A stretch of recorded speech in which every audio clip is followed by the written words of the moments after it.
Hello everyone, welcome back to our channel. और जो कोई भी चैनल पर नए आ रहे हैं उनसे रिक्वेस्ट है कि प्लीज़ चैनल को सब्सक्राइब भी कर लीजिए। तो अब चलिए आगे का वीडियो एक्सप्लेनेशन हम शुरू करते हैं। लास्ट पार्ट में हमने देखा था कि वांग जी चैंगचिंग से कहता है कि वांग जी चैंगचिंग के मन की बात जानना चाहता है ताकि वो चैंगचिंग को आगे होने वाले वॉर के लिए रेडी कर पाए।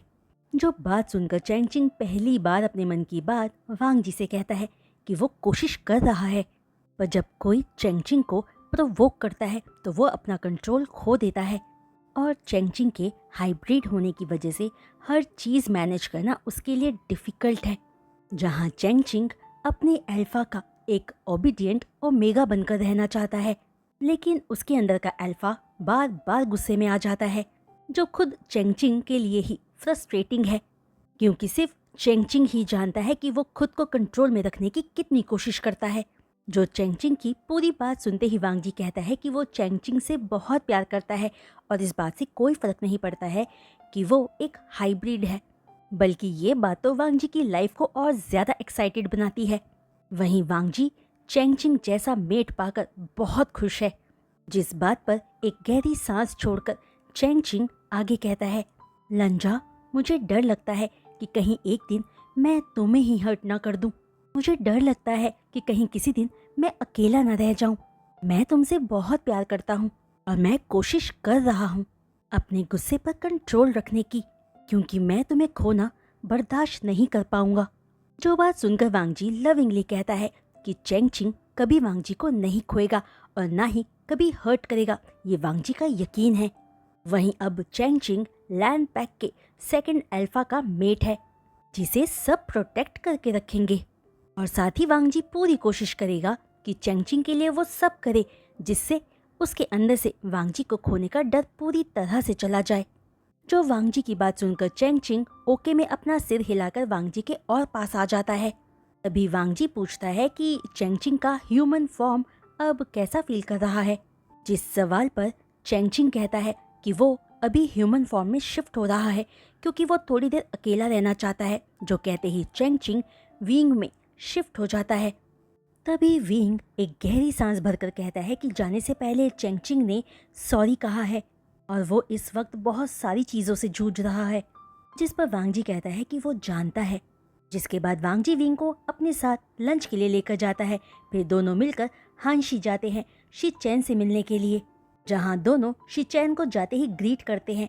और वांग जी शी चैन से पूछता है कि क्या वो कुछ डिस्कस करना चाहते हैं, जिस पर शी चैन बताता है कि उनको पैक के फ्यूचर मीटिंग्स के लिए और वेनरुहान से फाइट करने के प्रिपरेशन के लिए लोकेशन चाहिए, जो वो ढूंढ रहे हैं, जिसमें नए पैक लीडर भी शामिल हैं। तो बात बताकर शी चैन पूछता है कि वांग जी और विंग के साथ सब कैसा चल रहा है। तो विंग बताता है कि चैंगचिंग बहुत स्ट्रेस्ड आउट था, तो लंजा ने उसे काम होने में हेल्प किया। जिस बात पर शिचैन कहता है कि चैंगचिंग चाहे तो आने वाले वॉर से खुद को दूर रख सकता है अगर वो इमोशनली ठीक नहीं फील कर रहा है तो। जो बात सुनते ही विंग कहता है कि वेंस ने उसके पेरेंट्स को मारा है, तो विंग वॉर से खुद को दूर नहीं रख सकता है। जिस पर शिचैन कहता है कि वो समझता है और पूरा पैक विंग के साथ है उसे प्रोटेक्ट करने के लिए, जहां विंग का अल्फा वांग जी हर पल विंग के साथ होगा। जो बात सुनकर विंग कहता है कि वो ये बात जानता है। जो बात कहते हुए विंग फील कर पाता है कि चैंगचिंग भी पहले से ज़्यादा खुद को कंफर्टेबल और कॉन्फिडेंट पा रहा था और खुश था कि वो लैंड पैक का पार्ट है, जो हर तरह से विंग के लिए उसके साथ खड़े हैं। वहीं आने वाले वॉर की प्रिपरेशन करते हुए विंग ध्यान ही नहीं दे पाता कि उसके नेक्स्ट हीट का टाइम भी आ चुका था, जिसकी वजह से विंग इस बार बहुत ज़्यादा बेचैन था और बस अपने साथ वांग जी को चाहता था। जो विंग की कंडीशन का पता चलते ही वांग जी ने शी चैन को इन्फॉर्म कर दिया था, क्योंकि वांग जी भी हर तरह से विंग के साथ ही रहना चाहता था। वहीं शी चैन ने भी चिरैन को बता दिया था कि वांग जी कुछ दिन सिर्फ विंग के साथ ही रहेगा, जहां शी चैन और चिरैन सिर्फ इतना चाहते थे कि विंग बस कंफर्टेबल फील करे और दोनों को इस बीच कोई परेशान ना करे। वहीं इस बार विंग की हीट बहुत डिफरेंट थी, क्योंकि वो बहुत नीडी हो रहा था, जिसे नीडी देखकर वांग जी बहुत वाइल्ड हो गया था और अगले 3 दिनों तक अपने हर मीटिंग सेशन में विंग को नॉट करता रहा था। जहां इस वक्त दोनों ही बेड पर लेटे अपनी ब्रीदिंग को कैच करते हुए एक दूसरे को पैम्पर कर रहे थे। तभी वांगजी के विंग के फोरहेड पर किस करते ही विंग पूछता है कि क्या वो वांगजी से कुछ पूछ सकता है, जिस पर वांगजी सिर्फ में रिस्पॉन्स करता है। तो विंग पूछता है कि क्या वांगजी को लगता है कि कभी वो कोई तरीका ढूंढ पाएंगे जिससे उन्हें उनकी अपनी फैमिली यानी कि बेबीज मिल सके, क्योंकि विंग को लगता है कि ये बहुत अच्छा होगा अगर उनका अपना बेबी हुआ तो। जिस पर वांगजी स्माइल के साथ कहता है कि वो अपने पैक के सीनियर हीलर से विंग को प्रॉपर एग्जामिन करने को कहेंगे। वांगजी पूरी कोशिश करेगा कि उन्हें अपना बेबी मिल पाए, क्योंकि अगर यही विंग की ख्वाहिश है तो वांगजी उसे पूरा करने की हर मुमकिन कोशिश करेगा। तो रिस्पॉन्स वांगजी से पाते ही विंग वांगजी को अपनी तरफ खींचकर किस कर देता है। दरअसल वांगजी हर तरह से विंग को कंसीव करने में हेल्प करना चाहता था, जहां वो जानता था कि बेशक विंग ऐसा ना कर पाए, लेकिन वांगजी विंग की उम्मीद को बनाए रखना चाहता था, क्योंकि हिस्ट्री में ऐसे कुछ ही रेयर इंसिडेंट्स थे जहां एक अल्फा भी चाइल्ड प्रोड्यूस कर पाए थे। वहीं विंग एक हाइब्रिड था तो उसके भी कंसीव करने के चांसेस हो सकते थे। वहीं कुछ प्राचीन किताबों में ऐसी कुछ मेडिसिन्स का भी जिक्र था जिनसे ओमेगा जीन्स को बढ़ाया जा सकता था, ताकि जो बेबीज प्रोड्यूस नहीं कर सकते थे वो कर पाएं। लेकिन इस प्रोसेस में रिस्क भी इन्वॉल्व था, क्योंकि विंग पूरा ओमेगा नहीं था। तो अगर उसे ये मेडिसिन्स दी भी गई और उसने कंसीव किया भी तो उसकी प्रेगनेंसी में उसे एक्स्ट्रा केयरफुल रहने की ज़रूरत थी। इसलिए वांगजी को विंग के लिए सही फैसला लेना बहुत ज़रूरी था, ताकि विंग के साथ कुछ गलत ना हो पाए। वहीं अभी वांगजी के लिए बेबी पाने वाले टॉपिक से कहीं सीरियस टॉपिक वेन पैक का था, जो कभी भी किसी भी वक्त अटैक कर सकता था, क्योंकि वेन रोहान को अपने बेटों के मरने की खबर मिल चुकी थी, जिसकी वजह से वो बहुत गुस्से में था।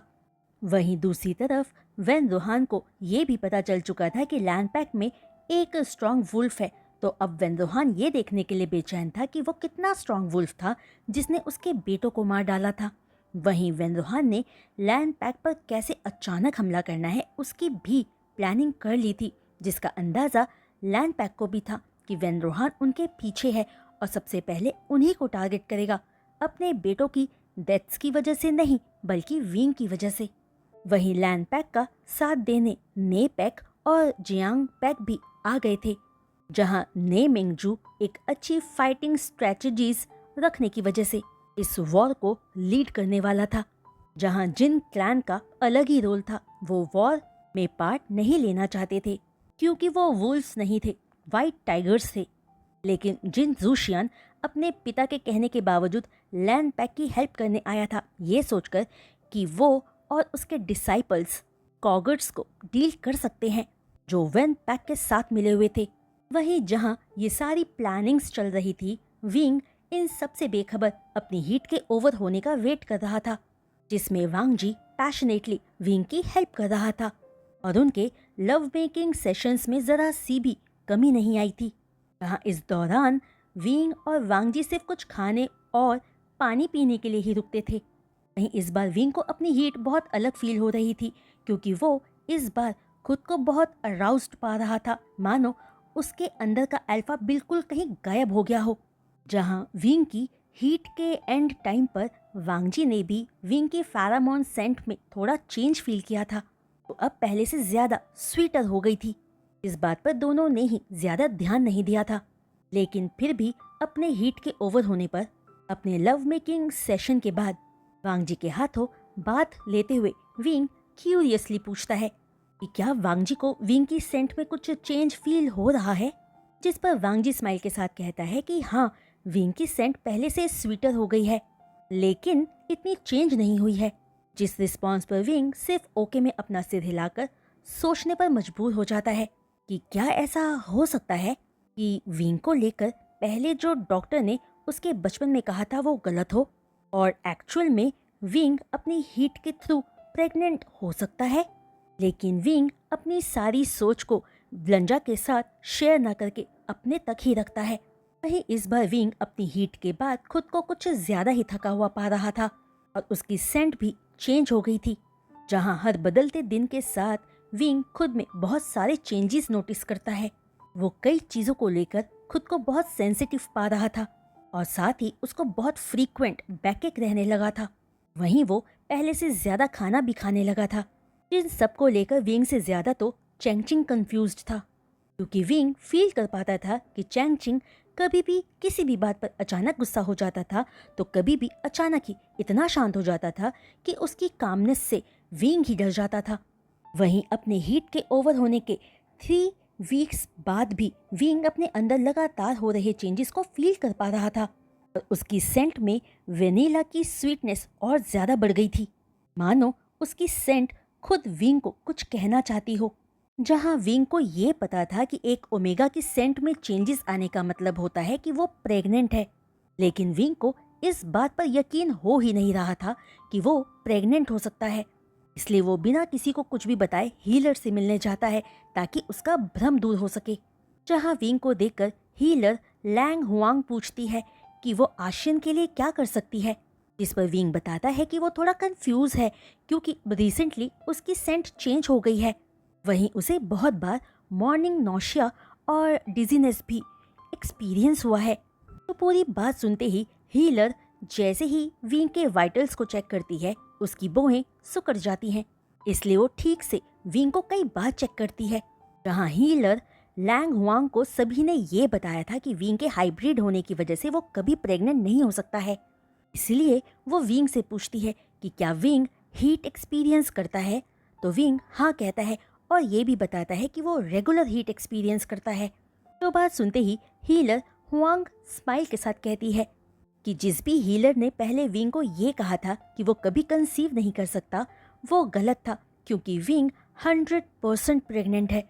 जो बात सुनते ही विंग शॉक्ड रह जाता है और हीलर से कहता है कि बेशक प्रेग्नेंट होना उसका सपना रहा है, लेकिन चाहकर भी विंग अभी प्रेग्नेंट नहीं हो सकता है, क्योंकि किसी भी वक्त वेनपेक के साथ वॉर शुरू हो सकती है। तो इस वक्त विंग का प्रेग्नेंट होना उसके लिए कॉम्प्लिकेशंस ही लाएगा, क्योंकि वो एक हाइब्रिड है। इसकी वजह से उसकी प्रेगनेंसी इजी नहीं रहेगी। जिस पर हीलर हुआंग कहती है कि ये सच है कि मेल ओमेगा प्रेगनेंसी थोड़ी टफ होती है, पर लकीली उस हीलर का हस्बैंड मेल प्रेगनेंसी एक्सपर्ट है, तो वो विंग और लैनर गोंगजी को अच्छे से गाइड कर देंगे। जिस बात को सुनकर विंग ओके में सिर हिलाकर हीलर होरासियो के आने का वेट करता है। जहां हीलर होरासियो नेचर वाइज बहुत ही काइंड और पोलाइट था। वो आकर विंग को चेक करने के बाद नेक्स्ट 9 मंथ्स केयरफुल रहने के साथ साथ पूरे प्रेगनेंसी टाइम में वुल्फ में शिफ्ट होने से भी मना करता है, क्योंकि विंग का वुल्फ में शिफ्ट होना बेबी के लिए खतरा हो सकता था। जो पूरी बात सुनकर विंग ये न्यूज़ वांगजी और शिचैन को बताने का डिसाइड करता है। जहां विंग ये भी फील कर पा रहा था कि चैंगचिंग बहुत कॉन्फ्लिक्टेड फील कर रहा था, ये जानकर कि अब उसे वॉर से दूर रहना पड़ेगा। तभी ये जानकर कि वांगजी इस वक्त शिचैनगा के पास हांशी में है, विंग वहीं जाकर दोनों को एक साथ ये न्यूज़ देने का सोचकर हांशी की तरफ जाता है। जहां जाते हुए विंग बहुत डरा हुआ था, पर उसे ये काम करना ही था। वहीं विंग को ये बात भी पसंद नहीं आ रही थी कि इस वॉर के सिचुएशन में वो इतना यूजलेस बन चुका था, पर विंग के पास अब और कोई चॉइस नहीं थी। तभी हांशी में विंग को एंटर करता देखकर वांगजी स्माइल के साथ कहता है कि फाइनली विंग वांगजी को मिल गया। वांगजी ने बहुत ढूंढा था विंग को, तो विंग इस दौरान कहाँ घूम रहा था। जिस पर विंग सीरियस टोन में कहता है कि वो कुछ इम्पोर्टेंट न्यूज़ शेयर करना चाहता है, तो क्या वांगजी हांशी के चारों ओर प्राइवेसी वर्ड लगा सकता है। तो सुनते ही वांगजी फौरन हांशी के चारों ओर प्राइवेसी वर्ड लगा देता है और शिचैन कंसर्न टोन में पूछता है कि क्या हुआ है आशियन को। जिस सवाल पर विंग वांगजी के पास बैठते हुए कहता है कि बेशक शिचैनगा को पता नहीं चलेगा, लेकिन वांगजी को फौरन पता चल जाएगा। जो बात कहते ही विंग अपने फेरामॉन्स रिलीज करता है, जो सेंट स्मेल करते ही वांगजी सरप्राइज्ड होकर फौरन विंग की तरफ देखता है और फौरन सेंट में चेंज फील करके कहता है, विंग तुम्हारी सेंट चेंज है, तो तुम ये कहना चाहते हो कि तुम।